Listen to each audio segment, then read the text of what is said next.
Hi everyone, welcome back to my channel Pharmazest. Myself Dr. Haimavati.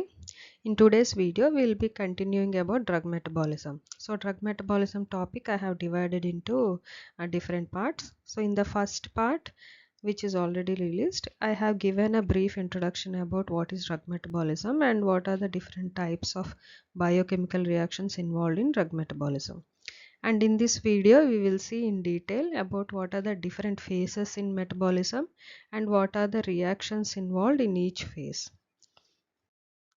So drug metabolism is divided into two phases, phase 1 and phase 2. So the phase 1 in this known as functionalization. So the drug, it is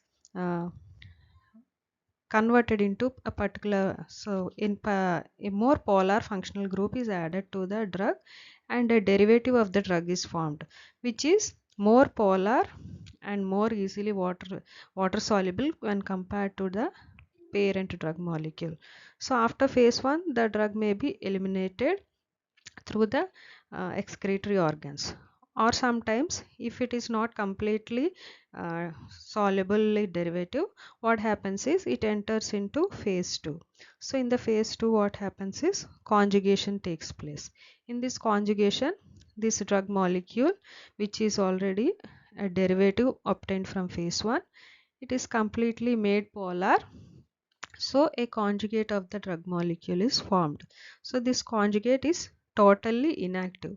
That means it won't have any pharmacological action and it is more water soluble when compared to the product of the phase 1 reaction. So after phase 2 the drug molecule becomes completely inactive and it is easily eliminated from the body. So a drug, it can undergo either phase 1 reaction and get directly eliminated, or else sometimes it may undergo both phase 1 and phase 2 and then it is eliminated from the body. So the drug metabolism, it can take place in two phases, phase 1 and phase 2. So the phase 1 is called functionalization and phase 2 is called conjugation. So it is not necessary that a drug should undergo both the phases. Some drugs undergo only phase 1 metabolism and then they are eliminated from the body. But some drugs, they undergo both the phases and then they are eliminated from the body. For example, the molecule phenacetin. So this phenacetin molecule, it undergoes both the phases, phase 1 and phase 2. So after phase 1 what happens is, here you can see the ethyl group, this C2H5 group, it is removed and in place a hydrogen molecule is added and this phenacetin is converted into a paracetamol. So paracetamol, you know, it is a NSAID, so which is pharmacologically active. So after phase 1 reaction, some molecules, they may become pharmacologically active. For example, in this case of phenacetin, after it undergoes phase 1, it formed the active molecule and then after that it undergoes phase 2. In this phase 2 what happens is a conjugate like glucuronide molecule gets added to this. So here you can see, so this hydrogen is replaced by this glucuronide molecule and you got paracetamol glucuronide. So this paracetamol glucuronide is a conjugate which is very much water soluble and will be easily eliminated from the body. So in this way, this phenacetin molecules, it undergoes both the phases, phase 1 and phase 2 of drug metabolism in order to be eliminated from the body. Now let us see what are phase 1 reactions. So these phase 1 reactions, they alter the chemical reactivity and they increase the aqueous solubility of a drug molecule or substance. So they are non-synthetic reactions and generally they introduce a hydrophilic group into the molecule, or sometimes they can unmask the already present hydrophilic groups. So some hydrophilic groups, they are protected by another protecting groups. So what they do is they eliminate those protective groups and help in easy elimination of the drug molecule. So the different reactions which are involved in phase 1 are oxidation, reduction and hydrolysis. So these are the different types of oxidation reactions which undergo in this phase 1. So we have aliphatic hydroxylation, aromatic hydroxylation, epoxidation, nitrogen oxygen or sulfur dealkylation, deamination, N-hydroxylation, sulfoxidation, desulfuration, oxidative dehalogenation. So all these reactions, they come under this oxidation reaction of phase 1 metabolism. For example, you can see here in this aliphatic hydroxylation, what happens is, here this aliphatic molecule, you can see this hydrogen is replaced by a OH group. And then if an aromatic group is present in the molecule, so another OH group is added to this. Similarly, if an alkene, so alkenes, they have double bonds. So this double bond is removed and an oxygen gets added and you got an epoxide molecule. So like this, the oxidation reactions take place. So they replace either the alkyl group or the hydrogen with an oxygen group or a OH group, and they make the drug molecule more polar. And next we have phase 2 reactions. So phase 2 reactions, they are known as conjugation reactions. So the main reaction that is involved in this is conjugation. So addition of a functional group to the drug molecule takes place in order to make it soluble. So this conjugation is brought about by a process known as glucuronidation. So this glucuronidation takes place in the liver microsomal enzyme system. These glucuronides, they are secreted in bile and they are eliminated in urine. So the conjugation makes most drugs more soluble and easily excreted by the kidneys. So after a drug passes through this phase 2, it becomes totally inactive and soluble. And one more important point here is in neonates means newly born babies, this conversion to glucuronide is very slow. So what happens is, in some drugs when they are used, for example, if chloramphenicol is given to the newborn babies, what happens is, because the glucuronide conversion is slow, it will result into serious side effects. So this drug is avoided in newborn babies. So this conjugation, it involves coupling of a drug or its metabolite with an endogenous substrate. Endogenous substrate means a substrate which is produced in the body. For example, a carbohydrate, a sulfate or a methyl group. What happens is, this endogenous substrate, that is a carbohydrate or sulfate, it is coupled to the drug so as to make it more polar and readily excretable. And this glucuronide conjugation is the most common conjugation reaction. So in this conjugation, we have different types of conjugation reactions. In that, glucuronide conjugation is the most common reaction which is involved. And it occurs generally with phenols, alcohols and carboxylic acid containing groups. Here the activated UDP glucuronide, that is the uridine diphosphoglucuronic acid, is formed from glucose 1-phosphate, and this reacts with the drug or its metabolite. That means this UDP glucuronide is obtained from the glucose molecule, and here the active form is UDP glucuronide. So here you can see ROH is the drug molecule. Here it replaces the hydrogen and the glucuronide gets added, and you get the UDP is released and the conjugate of the drug is formed. So here we have different types of conjugation: glucuronic acid conjugation, sulfate conjugation, amino acid conjugation, glutathione conjugation and acetylation. So these are the different types of conjugation reactions taking place, and out of this, glucuronic acid is the most common conjugation reaction. Now let us see what is glucuronic acid conjugation. So here this glucuronic acid is a hydrophilic molecule which is obtained from glucose, and it gets attached to the drug molecule and increases the hydrophilicity of the drug molecule. So let us see how this UDPGA, that is uridine diphosphate glucuronic acid, is synthesized. So uracil and ribose combined together is known as uridine, and this uridine, when it is attached to the phosphate group, it is called uridine diphosphate. And when this uridine diphosphate is activated, when it combines to the glucuronic acid, it it changes into the activated form. That activated form is nothing but the uridine diphosphate glucuronic acid. That means you can see the combination of uracil and ribose is called uridine, and this uridine, when it combines to the phosphate group, it is called uridine diphosphate. And this uridine diphosphate, when it is attached to the glucuronic acid, it becomes activated to the active form. So the active form here is uridine diphosphate glucuronic acid. And this reaction is catalyzed by an enzyme called uridine diphosphate glucuronosyl transferase, UGT.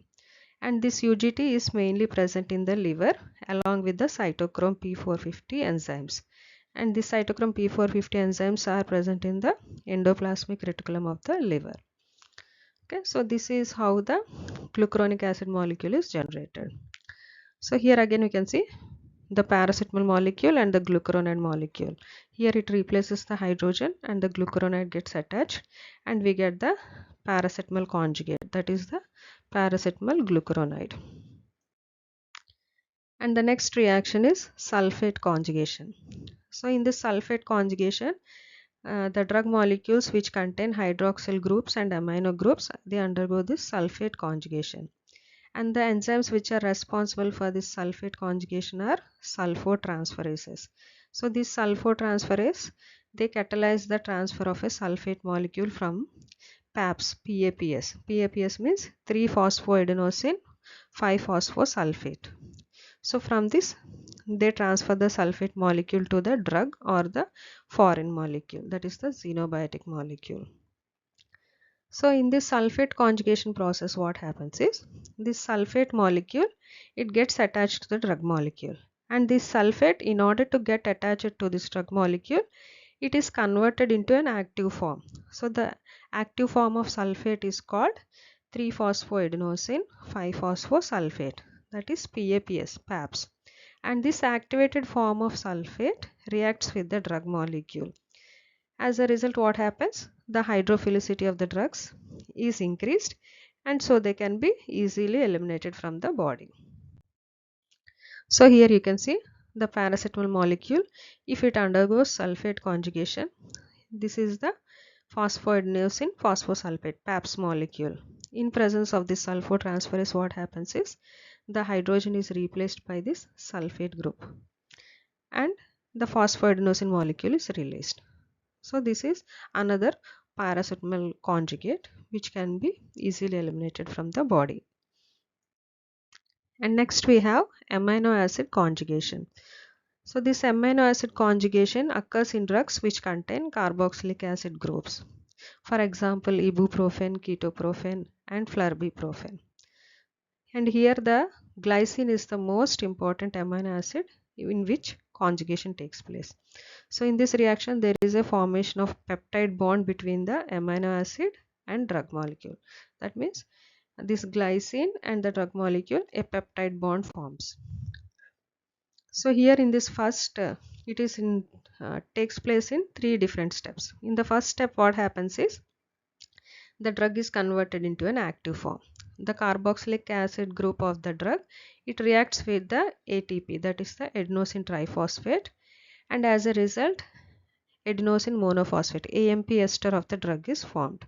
And then the coenzyme reacts with this AMP ester of the drug, and as a result, thioester formation takes place. In the third step, what happens is the amino acid glycine, it gets attached to the drug molecule.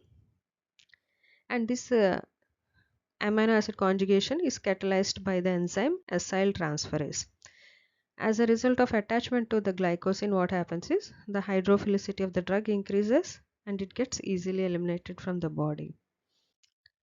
So here you can see this is the drug molecule which is having the carboxylic acid group.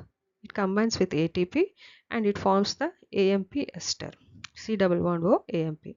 And then the coenzyme A enters into the picture, and you can see in presence of this glycine and acyl transferase, the conjugate of the drug molecule is formed, which is more polar than the parent molecule. And the next one is glutathione conjugation. In glutathione conjugation, what happens is, here this glutathione is a molecule which contains 3 amino acids. That means it is a combination of 3 amino acids, that is cysteine, glycine and glutamic acid. And this glutathione conjugation takes place in drugs which are having electrophilic centers. That means electron loving groups are present. And these centers, they are created by the electron withdrawing groups. So some anti-cancer drugs like nitrogen mustards and nitrosoureas, they undergo this process of glutathione conjugation, because these drugs, they contain the electron withdrawing groups. They withdraw electrons, and as a result positive charge is produced and the adjacent carbon atoms, and it becomes electrophilic. So in this glutathione conjugation, it takes place between the drug and the sulfhydryl group, that is the SH group of the glutathione. The glutathione, it ionizes, and as a result hydrogen is removed from the SH group. A negative charge is developed on the sulfur atom, and then this reaction is catalyzed by glutathione S transferase enzyme, and this glutathione S transferase is located in the liver. And some glutathione conjugation reactions, they take place without the involvement of this glutathione S transferase enzyme, and generally insecticides are metabolized by this glutathione conjugation. So here you can see this drug 1-chloro-2,4-dinitrobenzene. When glutathione combines with this, what happens is, here you can see the chlorine, that is the electronegative atom, it is removed and replaced by the Sg group. So this is a more polar group, so it will be easily eliminated from the body. And next we have acetylation. So the process of acetylation takes place in the drugs which contain amino group, hydrazine and hydrazide linkages in their structures. For example, sulfonamides and phenelzine. So the drug molecules which contain amino group, hydrazine and hydrazide linkages, they undergo acetylation. And in this process of acetylation, the amino group is converted into an amide group. And the acetyl group is provided by the acetyl coenzyme A. So generally the phase 2 reactions, they increase the hydrophilicity of the drugs, but in acetylation it does not increase the hydrophilicity. What happens here in acetylation is, it terminates the activity of the drugs. That means till now we have seen that in the different phase 2 reactions, what happens, it increases the hydrophilicity of drugs, but in case of acetylation it does not increase the hydrophilicity, but it terminates the activity of the drug molecule. And the enzyme involved in this is acetyl transferase. It transfers the acetyl group from acetyl coenzyme A to the drug, and these enzymes are mainly present in the liver, and sometimes they may be present in the RBC and lungs also. And we can see that different populations, they are divided into fast acetylators and slow acetylators. So slow acetylators, they are exposed to toxic effects of drugs. That means fast acetylators and slow acetylators means, because if the drug molecule gets metabolized in a faster way, that means speedily, they are called fast acetylators. If they are metabolized slowly, they are called slow acetylators.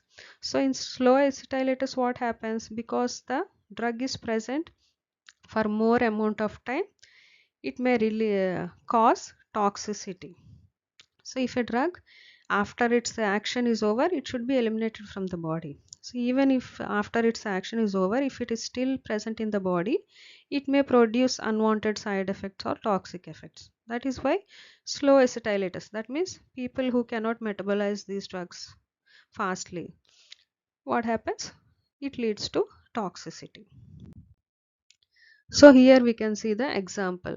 So this is a drug molecule which is known as phenelzine. So here we can see in phenelzine what happens is, this NH2, it is replaced by this acetyl group CH3CO.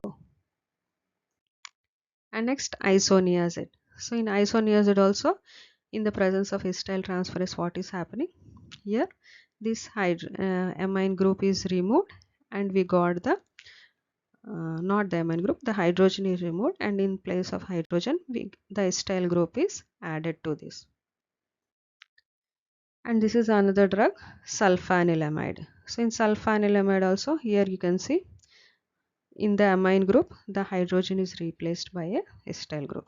So this is about drug metabolism and the different phases involved in drug metabolism, and I have chosen some specific examples for each and every phase of the process of metabolism reactions also. I hope the video was informative.